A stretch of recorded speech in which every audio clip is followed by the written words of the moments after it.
কৃতজ্ঞতা জ্ঞাপন করছি ড্যাফোডিল বিশ্ববিদ্যালয় কর্তৃপক্ষের প্রতি, ড্যাফোডিল ইসলামিক সেন্টারের প্রতি এবং বিশেষভাবে ড্যাফোডিল ইউনিভার্সিটির যে সকল শিক্ষক শিক্ষার্থীদের অক্লান্ত পরিশ্রমে আজকের এই প্রোগ্রাম এই পর্যায়ে এসে পৌঁছেছে। অন্তরের অন্তঃস্থল থেকে গভীরভাবে কৃতজ্ঞতা নিবেদন করছি সেই সকল ব্যক্তিবর্গের প্রতি। আল্লাহ তাআলা তাদের সবাইকে উত্তম বিনিময় দান করুন। আমরা 2024-এ যেখানে দাঁড়িয়ে আছি, গোটা পৃথিবী আজ যেখানে দাঁড়িয়ে আছে, সেই জায়গায় থেকে যদি নবী করিম সাল্লাল্লাহু আলাইহি সাল্লামের সুন্নাহকে, তার জীবন দর্শনকে, তার জীবন আদর্শকে, তার কোনো জীবনের দিককে যদি আমরা কম্পেয়ার করি তাহলে সেটা ভুল হবে। কারণ আজকের পৃথিবীতে অনেক কিছু অনেক সহজ হয়েছে যেটা 1400 বছর আগের পৃথিবীতে ছিল না। আপনাকে ক্ষণিকের জন্য 1400 বরং 1450 বছর আগে ফিরে যেতে হবে, যে সেই বাস্তবতায় নবী করিম সাল্লাল্লাহু আলাইহি সাল্লাম যে কাজগুলো করেছেন সেটা আসলে কতটা সম্ভবপর ছিল, কতটা চ্যালেঞ্জিং ছিল, কতটা একজন মানুষের কল্পনার অতীত ছিল। এই জিনিসটি আমাদের নবী করিম সাল্লাল্লাহু আলাইহি সাল্লামের সিরাতের যে কোনো আলোকপাত করার আগে মাথায় রাখতে হবে যে আমরা আজকে 2024 সনের গল্প বলছি না, আমরা গল্প বলছি আজ থেকে 1500 বছর আগে। যেমন ধরুন জ্ঞানের কথা বলি, আমরা এখন জ্ঞানের জন্য গুরুত্ব নিয়ে খুব বেশি ওয়াজ নসিহত লেকচার বক্তব্য দেওয়ার প্রয়োজন হয় না। একজন সাধারণ কৃষক দিনমজুর, একজন খেটে খাওয়া মানুষ, তিনিও তার সন্তানকে তার জীবনের সমস্ত কিছু দিয়ে হলেও শিক্ষিত করবার চেষ্টা করেন, কারণ তিনি জানেন যে শিক্ষা ছাড়া আজকের পৃথিবীতে কোনো গত্যান্তর নেই।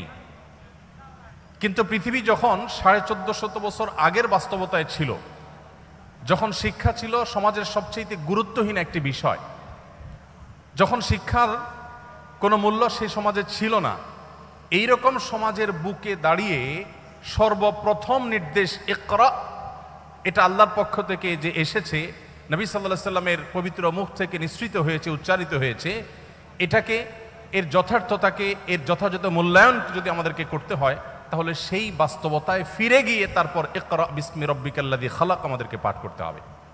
সময়ত উপস্থিতি, প্রিয় নবী সাল্লাল্লাহু আলাইহি সাল্লামের লাইফস্টাইল বা তার জীবনযাপনের পদ্ধতি নিয়ে আমরা হয়তো খুব বেশি কথা বলতে পারবো না অল্প সময়ে। নবী করিম সাল্লাল্লাহু আলাইহি সাল্লাম সম্পর্কে আমরা অনেকে জেনে থাকবো যে তিনি খুব সাদাসিধে জীবনযাপন করতেন, অনাড়ম্বর জীবনযাপন করাকে তিনি খুব বেশি পছন্দ করতেন। তার জীবনে ব্যক্তিত্বের কোনো ত্রুটি দুর্বলতা কিছুই ছিল না, আবার অহমিকা, প্রদর্শনেচ্ছা, প্রদর্শনের প্রতি আগ্রহ এবং শো অফ করার মতো কোনো বিষয়, কোনো ছিটে ফোটা নবী আলাইহিস সালামের জীবনে মোটেও ছিল না। তিনি যখন চলাফেরা করতেন, কোথাও যেতেন, তার জীবনে ঘোড়ায় চড়ার ইতিহাস যেমন ছিল, অভিজাত বাহন তখনকার যুগের ওটে চড়ার অভ্যাস যেমন তার ছিল, ঠিক একইভাবে গাধায় চড়তেও তার কখনো দ্বিধা হতো না, তিনি গাধায়ও চড়েছেন।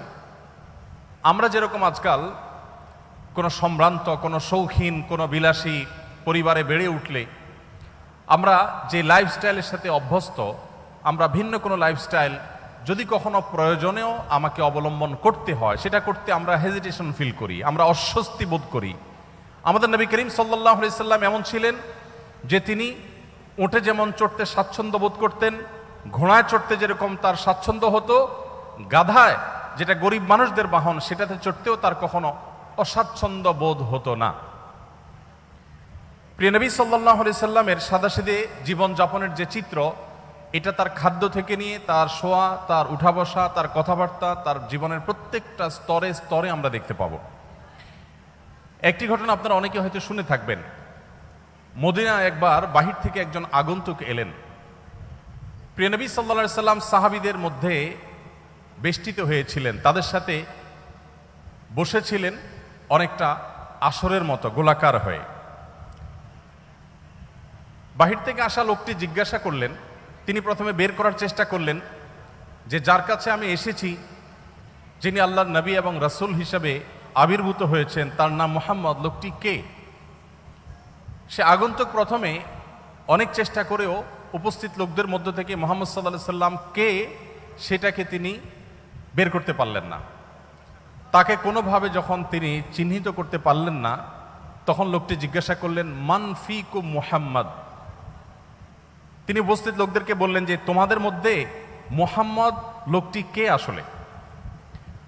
আমরা এবার আমাদের সমাজের বাস্তবতার সাথে একটু মিলাই যে আমাদের সমাজে কোনো নেতা, কোনো অনুসরণীয় ব্যক্তিত্ব, কোনো প্রভাবশালী, কোনো গুরুত্বপূর্ণ চেয়ারে বসা মানুষ, তিনি যদি তার অধীনস্থদের সাথে বসে থাকেন অথবা অধীনস্থদের সাথে নিয়ে রাস্তায় চলাফেরা করেন, তাহলে তার বডি ল্যাঙ্গুয়েজ, তার চলাফেরার স্টাইল, তার পোশাক, তার গেট আপ, তার চেয়ার, তার কথা বলার ধরন, এগুলো দেখে তাকে অন্যদের থেকে আলাদা করতে, কে নেতা আর কে অনুসারী, এটা আলাদা করতে কি আমাদের আজকের বাস্তবতায় কোনো কষ্ট হয় বা হবে? কোনো রাজনৈতিক নেতার কথা বলেন, কোনো গুরুত্বপূর্ণ পদে থাকা মানুষের কথা বলেন, তার লাইফস্টাইল, তার গেট আপ, তার কথাবার্তা, তার পোশাক আশাক, তার উঠা বসা, তার হাবভাব দেখেই যে কেউ ধরে নিতে পারবে যে উনি নেতা আর তারা অনুসারী। প্রিয় নবী সাল্লাল্লাহু আলাইহি সাল্লাম এতটা সাদামাঠা জীবন যাপন করতেন, এতটা বিনয়ী থাকতেন যে সাহাবীদের সঙ্গে যখন তিনি বসে থাকতেন, বাহির থেকে আসা মানুষ আলাদা করে তার নাম জিজ্ঞেস করে তাকে বের করতে হতো। তার বসার মধ্যে বিনয়ের ভাবটা কতটা থাকলে এভাবে তিনি সর্বস্তরের সাহাবীদের সাথে পানির সাথে যেরকম দুধ মিশে যায়, তিনি সেরকম নিজেকে মিশিয়ে ফেলতেন। প্রিয় ভাইয়েরা আমার, আমাদের সমাজে আজকাল ব্যক্তিত্বের নামে অহমিকার প্রদর্শনী হয়। আপনারা জানেন, অহংকারকে আমরা অনেকে মনে করি ব্যক্তিত্ব। প্রিয় নবী সাল্লাল্লাহু আলাইহি সাল্লামের ব্যক্তিত্বের যে চূড়ান্ত শেখরে তিনি উন্নীত ছিলেন, সেই ব্যক্তিত্বের অধিকারী পৃথিবীতে আরেকটা মানুষের জন্ম হবে না। আমরা তার ব্যক্তিত্ব নিয়ে যদি আলোকপাত করি, হয়তো অনেকগুলো দৃষ্টান্ত আমরা দেখাতে পারবো যে ব্যক্তিত্ব কতখানি ছিল, কতভাবে তার জীবনও ছিল, কিন্তু তার সেই ব্যক্তিত্ব আজকের তথাকথিত ব্যক্তিত্বের মতো অহমিকা, অহংকার মিশ্রিত ব্যক্তিত্ব ছিল না। আজ আমরা আমাদের অধীনস্থদের অধিকারের ব্যাপারে অনেকে অনেক কথা বলি। আমরা শ্রমিকদের অধিকারের কথা বলি, আমরা গৃহকর্মীদের অধিকারের কথা বলি, আমরা অনেক দুর্বল মানুষদের অধিকার নিয়ে কথা বলি। আর প্রিয় নবী সাল্লাল্লাহু আলাইহি ওয়াসাল্লাম সে সমস্ত দুর্বল মানুষদের ব্যাপারে বলতেন, ইখওয়ানুকুম খাওয়ালুকুম, তোমাদের অধীনস্থ যে ভাই ব্রাদাররা আছে তারা তোমাদের ভাইয়ের মতো, অধীনস্থ মানুষগুলো যারা আছে তারা তোমাদের ভাইয়ের মতো। আল্লাহ তাআলা জাআলাহুমুল্লাহু তাহতা আইদিকুম, আল্লাহ তাআলা তাদেরকে তোমাদের অধীনস্থ করে দিয়েছেন। অতএব তোমরা যা নিজেরা খাও তাদেরকে তা খাওয়াও, তোমরা যা পরিধান করো তাদেরকে তা পরিধান করাও। আজও পৃথিবীতে এমন কোনো মানুষ হয়তো দেখা কঠিন হবে, এমন কোনো মানুষ হয়তো খুঁজে পাওয়া কঠিন হবে যে মানুষ তার অধীনস্থ কর্মী এবং তার গায়ের পোশাক একই রকমের হতে পছন্দ করে। নবী করিম সাল্লাল্লাহু আলাইহি সাল্লাম সেটা করতেন। অর্থাৎ তার বিনয় এবং তার ব্যক্তিত্ব, এই দুটির কোনোটির মধ্যে কখনো এরকম কোনো গ্যাপ থাকতো না যে সেখানে কোনো প্রকার অহমিকা প্রদর্শন হতে পারে, অহমিকা প্রবেশ করতে পারে। নবী করিম সাল্লাল্লাহু আলাইহি ওয়াসাল্লাম তিনি শুধুমাত্র সমাজের অভিজাত শ্রেণীর মানুষের সাথে বন্ধুতা করতেন না, আমাদের গুরুত্বপূর্ণ পদে থাকা মানুষগুলো, তাদের বন্ধুত্বের যে লেয়ার থাকে, শ্রেণী থাকে, সে মানুষগুলো থাকে সমাজের এলিট। একজন মন্ত্রী, একজন সংসদ সদস্য, একজন গুরুত্বপূর্ণ পদাধিকারী ব্যক্তি, তিনি তার বন্ধু বান্ধবের যে সার্কেল গড়ে তোলেন তারা তার ক্লাসের হয়ে থাকে। সাধারণত সমাজের যারা সাধারণ মানুষ থাকেন, এই মানুষগুলো এই তথাকথিত বড় বড় মানুষদের বন্ধু হওয়ার সুযোগ সাধারণত পায় না। মুহাম্মদ সাল্লাল্লাহু আলাইহি সাল্লাম সে মানুষ ছিলেন যে তার বন্ধুত্বের তালিকার মধ্যে যাদের নাম খুব জোরে সোরে চলে আসে তাদের মধ্যে একজন ছিলেন আবু যর গিফারী রাদিয়াল্লাহু তাআলা আনহু, যিনি নবী সাল্লাল্লাহু আলাইহি সাল্লামকে তার খলিল, তার ঘনিষ্ঠ বন্ধু, পরম বন্ধু হিসাবে যিনি পরিচয় দিতেন। আপনারা জানেন বেলাল হাবশী রাদিয়াল্লাহু তাআলা আনহু, যিনি বাহির থেকে এসেছেন। আরবের মানুষদের মধ্যে যে বাহিরের মানুষদের প্রতি এক ধরনের মানসিকতা তাদের আছে, যে মানসিকতাটা সমালোচনাযোগ্য, বেশিরভাগ আরবের মানুষের মধ্যে সেই মানসিকতা আছে। আপনারা জানেন তারা বাহিরের মানুষদেরকে অনেকটা মানুষ মনেও করে না। এই রেসিজম তাদের মধ্যে খুব ভয়াবহ আকারে তখন ছিল। সেজন্য নবী করিম সাল্লাল্লাহু আলাইহি সাল্লাম সেই ভেদাভেদ তুলে দিয়েছেন এবং তিনি বেলাল হাবশী রাদিয়াল্লাহু তাআলা আনহু, যিনি ইথিওপিয়া থেকে এসেছেন, ইথিওপিয়া থেকে আসা একজন নিগ্রো সাহাবীকে পরম আপন করে নিয়েছেন তা নয়, বন্ধু করে নিয়েছেন তা নয়, তার মুয়াজ্জিন হিসাবে নিয়োগ দিয়েছেন। নবী সাল্লাল্লাহু আলাইহি সাল্লামের পরে মসজিদে যার পদ সবচেয়ে গুরুত্বপূর্ণ, সেই ব্যক্তি একজন আজাদকৃত কৃতদাস, বাহির থেকে আসা মানুষ এবং গায়ের রং যার কালো। নবী করিম সাল্লাল্লাহু আলাইহি সাল্লামের বন্ধুদের তালিকায় এরকম আরো অনেকে ছিলেন, যার দৃষ্টান্ত দিতে গেলে হয়তো অনেকের নাম আমরা আনতে পারবো। তার যে জীবন যাপনের পদ্ধতি ছিল, তার যে লাইফস্টাইল ছিল, সেখানে আমরা দেখতে পাই তিনি মুচকি হাসতেন, অট্টহাসি সাধারণত দিতেন না। ব্যক্তিত্বের পরিপন্থী হাসি তিনি কখনো দিতেন না, তবে আবার ভাবগাম্ভীর্যটা এত বেশি ছিল না, যার কারণে তিনি স্বাভাবিক যে হাসি, স্বাভাবিক যে হাস্যরস, স্বাভাবিক যে বিনোদন, এগুলো কোনোটির কোনো ঘাটতি তার মধ্যে ছিল না, বরং তিনি মুচকি হাসি দিতেন। এবং সাহাবীদের কেউ কোনো হাসির কথা বললে তিনি হাসতেন, আবার তিনিও এমন কথা বলতেন যেটাতে সাহাবীরা অনেক সময় হেসে ওঠেন, কিন্তু সেই হাসিটা কখনো অট্টহাসি ছিল না, দৃষ্টিকটু হাসির পর্যায়ে ছিল না। নবী করিম সাল্লাল্লাহু আলাইহি সাল্লামের যে বাসা ছিল, সে বাসা ছিল এতটাই সাদাসিধে, এতটাই সাদামাঠা যে আম্মাজান আয়েশা রাদিয়াল্লাহু তাআলা একটা হাদিস সহিহ বুখারীতে বর্ণিত হয়েছে, তিনি বলেছেন যে আমরা যে ঘরে আমাদের যে শোবার ঘর ছিল সেটা এতটাই ছোট ছিল যে রাতে নবী করিম সাল্লাল্লাহু আলাইহি সাল্লাম যখন তাহাজ্জুদের জন্য দাঁড়িয়ে তাহাজ্জুদের নামাজ পড়তেন, তখন তিনি দাঁড়ানো অবস্থায় আমি পা লম্বা করে ঘুমোতে পারতাম, শুইতে পারতাম। যখন নবীজি সাল্লাল্লাহু আলাইহি সাল্লাম সেজদায় যেতেন বা বৈঠক করতেন, তখন জায়গাটা এত সংকীর্ণ হতো যে আমার হাঁটুকে আমি গুটিয়ে নিয়ে তারপর নবী সাল্লাল্লাহু আলাইহি সাল্লামকে সেজদার জায়গা করে দিতে হতো। প্রত্যেক রাকাতে এইভাবে আমার নবী সাল্লাল্লাহু আলাইহি সাল্লামকে জায়গা করে দিতে হতো। এত ছোট জায়গা ছিল আমাদের থাকার ঘর। অথচ নবী সাল্লাল্লাহু আলাইহি সাল্লাম তখন মদিনার রাষ্ট্রপ্রধান ছিলেন, তখন মদিনা রাষ্ট্র তার কর্তলগত। আমরা অনেকে কাব বিন আশরাফের বাড়িতে গিয়েছি, আমি গিয়েছি, যে কাব বিন আশরাফ নবী সাল্লাল্লাহু আলাইহি সাল্লামের প্রতি শত্রুতা লালন করত, বিদ্বেষ পোষণ করত এবং তার শাস্তি তাকে পেতে হয়েছে। তার সে ঘরের ধ্বংসাবশেষ এখনো আছে মদিনায়। তার যে বাসা, সেটার যে চৌহদ্দি বিশাল বড় ছিল, যদিও বেশিরভাগ অংশই ধ্বংসপ্রাপ্ত হয়ে গেছে, কিন্তু তার সীমানাটা বোঝা যায়, কক্ষগুলো বোঝা যায়। যেখানে নবী সাল্লাল্লাহু আলাইহি সাল্লামের সমালোচক এবং তার প্রতি শত্রুতা বিদ্বেষ পোষণকারীদের ঘরের আয়তন ছিল বিশাল বড়, সেখানে মদিনা রাষ্ট্রের প্রধান থাকা অবস্থায় নবী করিম সাল্লাল্লাহু আলাইহি সাল্লামের বাসার অবস্থা ছিল এই। নবী করিম সাল্লাল্লাহু আলাইহি সাল্লামের বাসার মধ্যে মাঝে একটা, তিনি যে ঘরে থাকতেন সেখানে মাঝে একটা রশি জাতীয় কিছু ছিল, সেখানে কাপড় ঝুলিয়ে দিতেন। বাহির থেকে আসা কারোর সাথে পর্দার আড়ালে থেকে তিনি কথাবার্তা সারতেন এবং মিটিং সিটিং করতেন।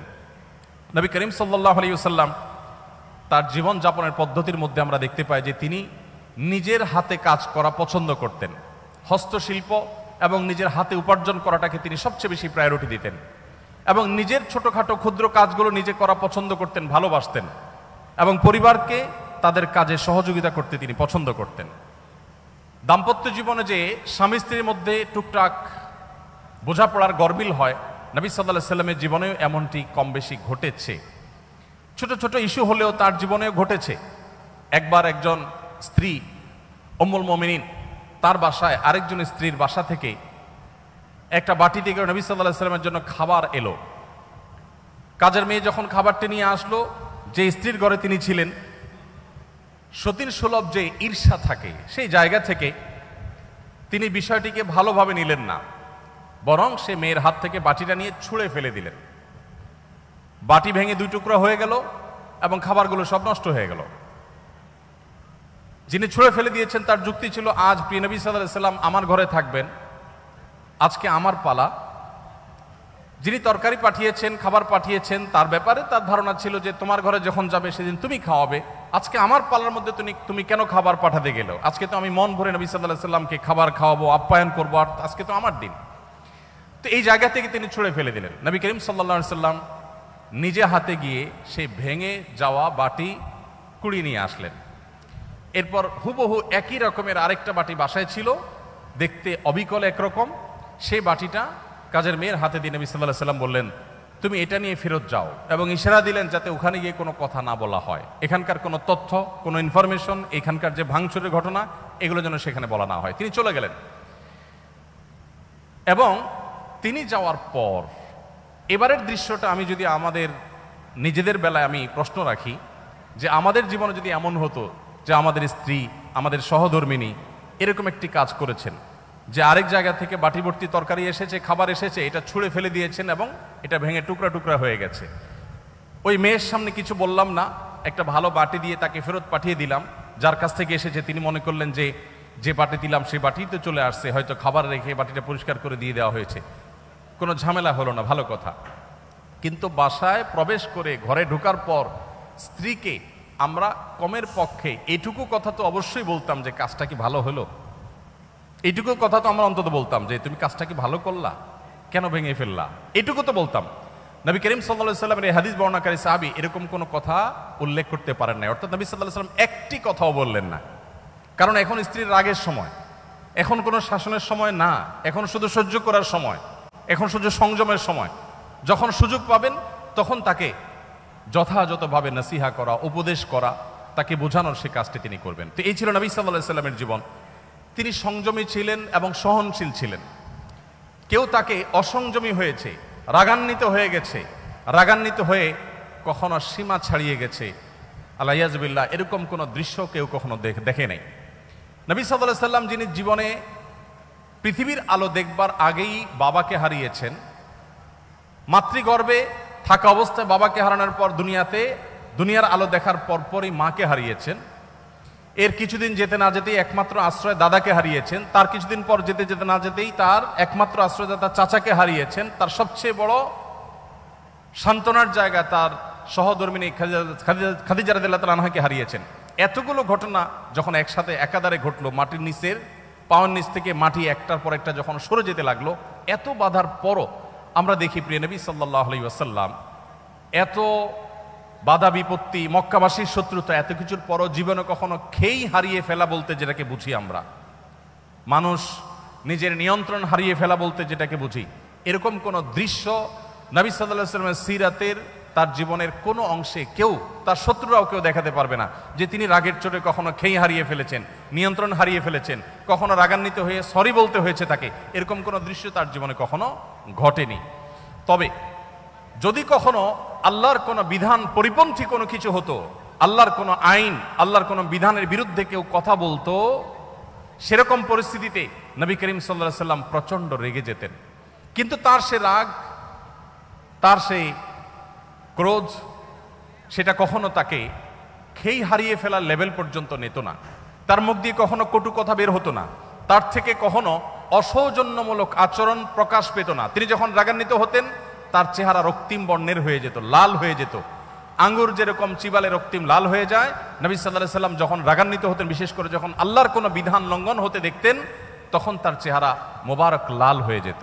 প্রিয় নবী সাল্লাল্লাহু আলাইহি সাল্লামের লাইফস্টাইলের দিকে তাকালে আমরা দেখতে পাই যে তিনি যখন খাবার গ্রহণ করতেন তিনি কোনো খাদ্যের দোষ ধরতেন না।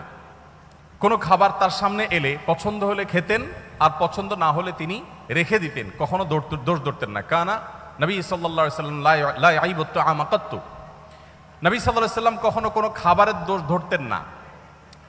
এই হাদিসের মধ্যে কত্তু একটা শব্দ এসেছে শামাইলে তিরমিজিতে, কত্তু মানে হলো কখনো, তার মানে তার জীবনে কখনো খাবারের দোষ ধরার ঘটনা ঘটেনি। আমরা অনেক মুসলমান আছি অনেক গুণে গুণান্বিত, আমি জানি না এরকম মুসলমান আমাদের সমাজে কয়জন আছেন। আমরা এখানে যারা আছি তারা কেউ বলতে পারবো কিনা যে আমার এই ক্ষুদ্র জীবনে, ফেলে আসা জীবনে আমি কখনো কোনো খাবারের দোষ ধরি নাই, আমার ভালো লাগছে তো খাইছি, আর না হলে নাই, খাবারের দোষ ধরেন নাই জীবনে কখনো? এরকম মানুষ এখানে আছেন? একজন আছি আমরা, থাকলে হাত তুলতে পারেন। একজন হাত তুলছেন, আপনি খাবারের দোষ কখনো ধরেন নাই? কিভাবে সম্ভব? খাবারের দোষ কখনো ধরেন নাই? লবণ কম হয়েছে, এর চেয়ে ভালো হইতে পারত, এরকম কখনো বলেন নাই? মাশাআল্লাহ, তো আপনি তো মহামানব। বসেন। দেখুন, এক এলাকায় একজন হুজুর ছিলেন, এলাকার প্রায় সব বাসায় হুজুরের দাওয়াত খাওয়া শেষ, কোনো মহিলা রান্না করে ওই হুজুরকে খাবার খাইয়ে কখনো শান্তিতে থাকতে পারতো না। প্রত্যেকটা দাওয়াতের পর ওই হুজুর একটা না একটা দোষ বাইর করতেন, হয় এখানে লবণ একটু কম হয়েছে, না হলে ওখানে হলুদটা একটু কম হয়েছে, কালারটা একটু ত্রুটি আছে, কোনো না কোনো দোষ তিনি ধরতেন। সে এলাকায় একজন শিক্ষিত পুত্রবধূ এলেন বাহির থেকে। আসার পর তিনি এই হুজুর সম্পর্কে যখন ধারণা পেলেন যে একজন হুজুর আছেন, এই হুজুরের কেউ খাইয়ে সন্তুষ্ট করতে পারেন না, উনি একটা না একটা দোষ ধরেন, যদিও হুজুর মানুষ দোষ ধরার কথা না, নবী সাল্লাল্লাহু আলাইহি ওয়াসাল্লাম সুন্নাহর খেলাফ। যাই হোক, এটা কতটা বাস্তব ঘটনা তাও জানি না, বাকি গল্প হিসাবে শিক্ষণীয় সেই হিসাবে বলা। তো পরে ওই শিক্ষিত পুত্রবধূ তিনি হুজুরের সমস্ত দোষগুলোর তালিকা করলেন যে উনি কোন কোন দোষ ধরেন সাধারণত, সবগুলোকে নোট করে এমনভাবে একটা রান্না তিনি দিলেন যে রান্নাতে হুজুরের দোষ ধরার কোনো ফাঁক রাখলেন না, সব পারফেক্ট রাখলেন। এরপর হুজুরকে দাওয়াত দিয়ে খাওয়ালেন। খাওয়ার পরে এবার পুরুষদের দিকে দিয়ে জিজ্ঞাসা করলেন, এবার হুজুরকে জিজ্ঞাসা করো আজকের খাবার কেমন হয়েছে, কমেন্ট করতে বলো। এখন বেচারা হুজুর দেখলেন যে আসলে কোনো কমেন্ট করার জায়গা নেই, তো এবার বললেন যে আসলে এত ভালো না, এত ভালো না। তো যে ভদ্রলোক বলেছেন যে আপনি কোনো দোষ ধরেন নাই কখনো, আমি জানি না যে আপনি এই টাইপের কোনো দোষ ধরেছেন কিনা কখনো। যাই হোক, তো আমাদের নবী করিম সাল্লাল্লাহু আলাইহি সাল্লাম সাধারণত কখনো খাবারের দোষ ধরতেন না, কারণ মেয়েরা কষ্ট করে রান্না বাড়া করেন। আমরা যদি একদিন এই দায়িত্বটা পালন করি তাহলে আমরা হাড়ে হাড়ে টের পাবো যে রান্না করা এটা কত মজার কাজ। সব ঘরেই পুরুষরা, অনেক পুরুষরাই বা বেশিরভাগ পুরুষরাই চেষ্টা করে মাঝে মধ্যে একটু শখ করে রান্না বাড়া করবেন। আমি একবার রান্না বাড়া করেছিলাম, আমার মনে আছে, তরকারি রান্না করেছিলাম যখন আমি সৌদি আরবে ছিলাম। আমার ফ্যামিলি আমার সাথে ছিল, মিসেস হসপিটালে ভর্তি ছিলেন, তো বাচ্চাদের জন্য আমার মনে আছে আলু এবং ডাল দিয়ে একটা তরকারি রান্না করেছিলাম। দুর্ভাগ্যের বিষয় যে সেই তরকারি আমি ছাড়া পরিবারের সদস্যদের কেউ খায়নি। বহুত ফজিলত বর্ণনা করলাম, বহুত বোঝানোর চেষ্টা করলাম, বাচ্চারা কেউ সেটা ছুঁয়েও দেখেনি, যারা জাস্ট উপহাস করে ছেড়ে দিয়েছে। অথচ সে আলু আর ডাল রান্না করতে যে পরিমাণ কষ্ট আমার গেছে, যে পরিমাণ ঘাম আমার ঝরেছে, যে পরিমাণ পেরেশানি আমার হয়েছে, সেটা আমি বলে তাদেরকে বোঝাতে পারতাম না। তো আমরা যারা কথায় কথায় খাবারের দোষ ধরি, আমাদের নবী সাল্লাল্লাহু আলাইহি ওয়াসাল্লামের এই সুন্নাত থেকে শিক্ষা নেওয়া উচিত যে মা বোনদের, আমাদের স্ত্রীদের, মহিলাদের খাবার যদি কখনো পছন্দ হয় আমরা খেলাম, আর অপছন্দ না হলে আমি খেতে চাচ্ছি না, অপারগতা প্রকাশ করলাম, আমরা দোষ ধরবো না। কঠিন, কিন্তু এই কাজটা আমাদেরকে করতে হবে যদি আমাদেরকে আদর্শ মুসলমান হতে হয়। আল্লাহ আমাদের সবাইকে সেই তৌফিক দান করুন। তো নবী করিম সাল্লাল্লাহু আলাইহি ওয়াসাল্লাম তিনি খাবারের কখনো দোষ ধরতেন না, আর খাবার খুব কম পরিমাণে খেতেন। অনেক সুন্নত আমল করা যায়, এই সুন্নতের আমলটা অনেক কঠিন। খাবারের পরে মিষ্টি খাওয়া সুন্নত, এরকম একটা কথা আমাদের সমাজে প্রচলিত আছে, যদিও এর কোনো ভিত্তি নাই। আমরা নিজেদের প্রয়োজনে খাবারের পরে ডেজার্ট খেতে ভালো লাগে, সেজন্য আমরা হাদিস বানিয়ে নিয়েছি যে খাবারের পরে মিষ্টি খাওয়া সুন্নত। নবী করিম সাল্লাল্লাহু আলাইহি ওয়াসাল্লাম মিষ্টান্ন পছন্দ করতেন, মিষ্টি জাতীয় খাবার তিনি পছন্দ করতেন। এর মানে এই না যে যে কোনো খাবারের পরে আলাদা করে মিষ্টির জন্য তিনি ডেজার্টের অপশন রাখার জন্য বলতেন। আগে হতে পারে, পরে হতে পারে, মাঝে হতে পারে, মিষ্টি তিনি পছন্দ করতেন, সেটা ভিন্ন কথা। বাট খাবারের পরে মিষ্টি খেতে হবে আলাদা করে, এরকম কোনো কথা কোনো হাদিস দ্বারা প্রমাণিত হয় না। তো নবী করিম সাল্লাল্লাহু আলাইহি ওয়াসাল্লাম তিনি খাবার খেতেন পরিমাণে অনেক কম। আপনারা জানেন যে তার সুস্পষ্ট হাদিস রয়েছে, নির্দেশনা রয়েছে। তিনি বলেছেন আমাদের স্টমাককে 3 ভাগের 1 ভাগকে সলিড খাবার দিয়ে, আরেক ভাগকে পানীয় দিয়ে পরিপূর্ণ করতে, আরেক ভাগকে তিনি খালি রাখতে বলেছেন, এবং এটা আমাদের সুস্থ থাকতে সহায়ক ভূমিকা পালন করে। নবী সাল্লাল্লাহু আলাইহি ওয়াসাল্লামের এই সুন্নাহ লাইফস্টাইলের এই সুন্নার গুরুত্ব আজকাল আলহামদুলিল্লাহ ওয়াজ করে বোঝানোর প্রয়োজন হয় না, বরং এই সুন্নার গুরুত্ব আমাদের সমাজে অনেকেই খুব সুন্দরভাবে বুঝতে পারেন। দেখুন, নবী করিম সাল্লাল্লাহু আলাইহি ওয়াসাল্লাম তার এই সুন্নাহ, এখন ডাক্তাররা আমাদেরকে বলেন যে পেট পুরে খাওয়া যাবে না, ওয়াটার ফাস্টিং করতে হবে, ইত্যাদি ইত্যাদি। তো তার এই সুন্নাহ লাইফস্টাইলের যে উপকারিতা আছে, স্বাস্থ্যগত উপকারিতা আছে, সেগুলো আমার মনে হয় না যে আর বলার কোনো অপেক্ষা রাখে। নবী করিম সাল্লাল্লাহু আলাইহি ওয়াসাল্লামের এই সুন্নাটির আমল আমরা মুসলমানদের চাইতে দুঃখজনক হলেও সত্য অমুসলমানদের মধ্যে বেশি দেখি। আমরা মুসলমানরা যতটা উদরপূর্ণ করে খেতে পছন্দ করি, বিশেষ করে বাংলাদেশে মানুষ আমরা যতটা উদরপূর্ণ করে খেতে পছন্দ করি, পৃথিবীর অনেক উন্নত দেশ আছে, সে দেশে মানুষরা আমাদের মতো এইভাবে গলা পর্যন্ত খেতে সাধারণত পছন্দ করে না। নবী করিম সাল্লাল্লাহু আলাইহি ওয়াসাল্লামের লাইফস্টাইলের মধ্যে আমরা দেখি, তার জীবনযাপনের পদ্ধতি দেখি যে তিনি এশার নামাজের পরপর শুয়ে যেতেন। কানান নবী সাল্লাল্লাহু আলাইহি ওয়াসাল্লাম লা ইয়ানামু ক্বাবলাল মাগরিব ক্বাবলাল ইশা, নবী সাল্লাল্লাহু আলাইহি ওয়াসাল্লাম এশার আগে ঘুমোতে অপছন্দ করতেন এবং এশার পরে কথাবার্তা বলাটাকে অপছন্দ করতেন। নাহার নবী সাল্লাল্লাহু আলাইহি ওয়াসাল্লাম আনিস সামরি বাদাল আয়েশা, আমাদের আয়েশা বলেছেন এশার পরে জেগে থাকা কথাবার্তা বলা, আড্ডা দেওয়া, এটা নবী সাল্লাল্লাহু আলাইহি ওয়াসাল্লাম একেবারে অপছন্দ করতেন। আপনারা দেখবেন পৃথিবীর যে সমস্ত দেশগুলো এগিয়ে গেছে, যাদেরকে আমরা উন্নত বলি, সেরকম দেশগুলোর প্রায় সব দেশগুলোর একটা কমন কালচার হলো তারা দেখবেন রাতে সন্ধ্যার পরপর শুয়ে পড়ে এবং ভোরে তারা উঠে কাজে চলে যায়। আমি যে সমস্ত দেশে যাওয়ার সুযোগ হয়েছে তার সবগুলো দেশে আমি একই চিত্র দেখেছি, ভিন্ন কোনো চিত্র দেখি নাই। দুর্ভাগ্যজনক বিষয় যে আমরা বাংলাদেশ শুধু নয়, সমস্ত মুসলিম দেশগুলো, যতগুলো মুসলিম দেশে আমার যাওয়ার সুযোগ হয়েছে, সমস্ত মধ্যপ্রাচ্যের সব দেশগুলোতে প্রায় আমাদের লাইফস্টাইলটা হলো নবী সাল্লাল্লাহু আলাইহি ওয়াসাল্লামের এই হাদিসের এবং এই সুন্নাহর সম্পূর্ণ ব্যতিক্রম বা উল্টো। রাত যত গভীর হয় আমাদের আড্ডা তত জমে। আপনি দেখবেন আমাদের দেশের কথা যদি বলি, টেলিভিশন চ্যানেলগুলোর সবচাইতে হট এবং সবচাইতে গুরুত্বপূর্ণ প্রোগ্রামগুলো সব থাকে রাত 9টা 10টা 11টা এই সময়টাতে, সবচাইতে পিক টাইম, যেটা আমাদের আসলে ঘুমের টাইম হওয়ার কথা ছিল। আমাদের ঢাকা শহর এমনি জ্যামের শহর, কেউ যদি ঢাকা শহরের জ্যামের একেবারে পিক আওয়ার দেখতে চায় তাহলে তাকে ঢাকা শহরে অফিস টাইমের শুরুর দিকে যেরকম দেখতে আসতে হবে, আবার সন্ধ্যার পর থেকে তাকে ঢাকা শহরে প্রবেশ করতে হবে, তাহলে সে জ্যামের পিক আওয়ার দেখতে পাবে। আপনি উন্নত অনেক দেশে গেলে দেখবেন যে সে সমস্ত দেশে সন্ধ্যার পর থেকে রাস্তাঘাট ফাঁকা হতে থাকে, রাত 9টা 10টা হয়ে গেলে রাস্তাঘাটে কোনো গাড়ি খুঁজে পাওয়া যায় না, সবাই ঘুমিয়ে পড়ে। তো নবী সাল্লাল্লাহু আলাইহি ওয়াসাল্লামের এই সুন্নাহকে তারা ফলো করেছেন, জেনে হোক না জেনে হোক, বুঝে হোক না বুঝে হোক, তার সুফল তারা পাচ্ছেন, আর আমরা ফলো না করে আমরা তার কুফল ভোগ করতে হচ্ছে। বাংলাদেশের যে হেফজোখানা মাদ্রাসাগুলো আছে, এই মাদ্রাসাগুলোর যে সাফল্য মূলধারা মিডিয়াতে সেগুলো কখনো উঠে আসে না, কিন্তু আপনারা জানেন যে পৃথিবীর 100, 110, 20টি দেশের সাথে কম্পিটিশন করে আমাদের মাদ্রাসা, আমাদের দেশের হেফজোখানার ছাত্ররা তারা প্রথম, দ্বিতীয়, তৃতীয় স্থান অর্জন করে তারপর দেশে ফিরে আসে।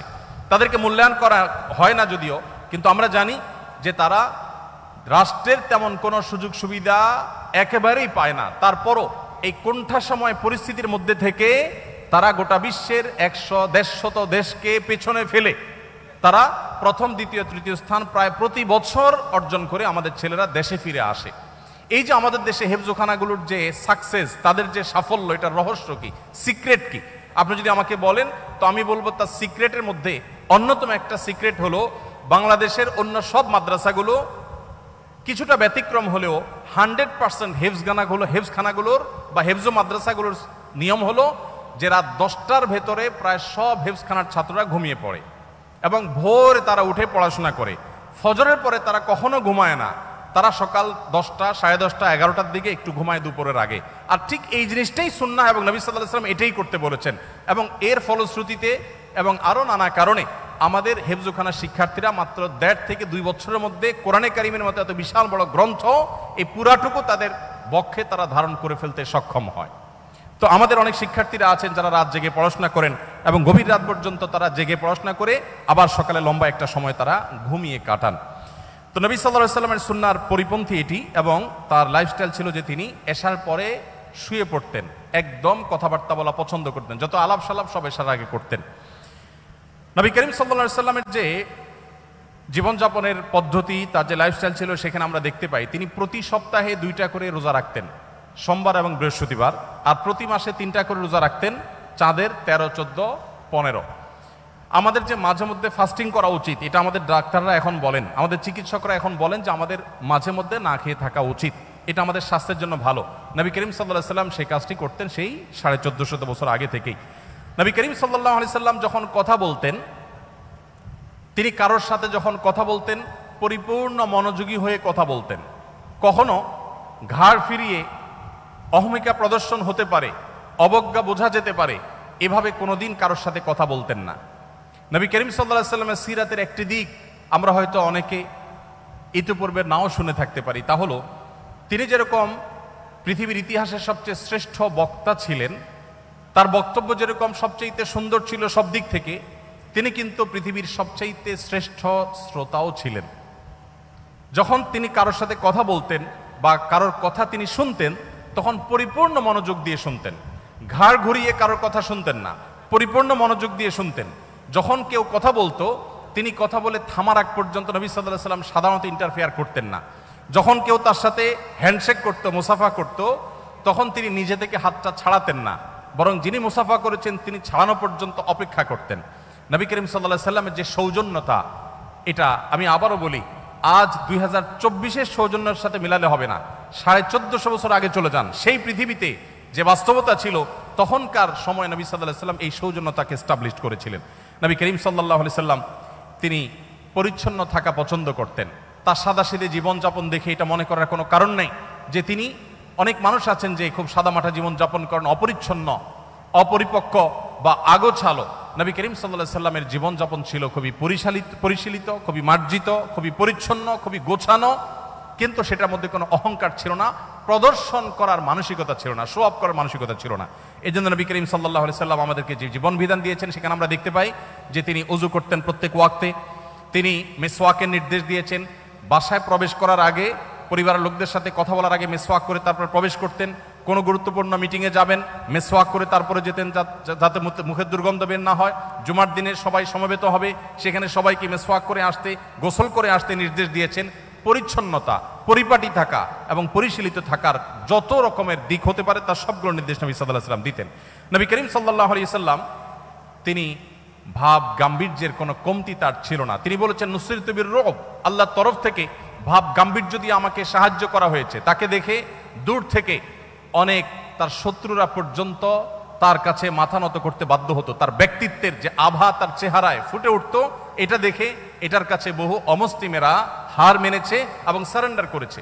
তার এই ব্যক্তিত্ব যেমন ছিল, আবার পাশাপাশি তিনি রসিকতাও করতেন, সাহাবীদের সাথে বিভিন্ন সময় হাস্যরস করতেন, এমন কৌতুক করতেন যে সবাই হেসে উঠত, সবাই আনন্দ পেত।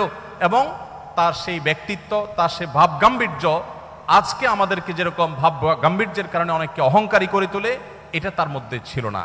আল্লাহ রাব্বুল আলামিন তার জীবনের এই সমস্ত ভালো দিকগুলো দিয়ে আমাদের জীবনকে আলোকিত করে আমাদের এই জীবনকে দুনিয়াতে সাফল্য মণ্ডিত করুন এবং আখিরাতে আমাদের সবাইকে আল্লাহর জান্নাতুল ফেরদাউসের অধিকারী হওয়ার, উপযুক্ত হওয়ার তৌফিক দান করুন।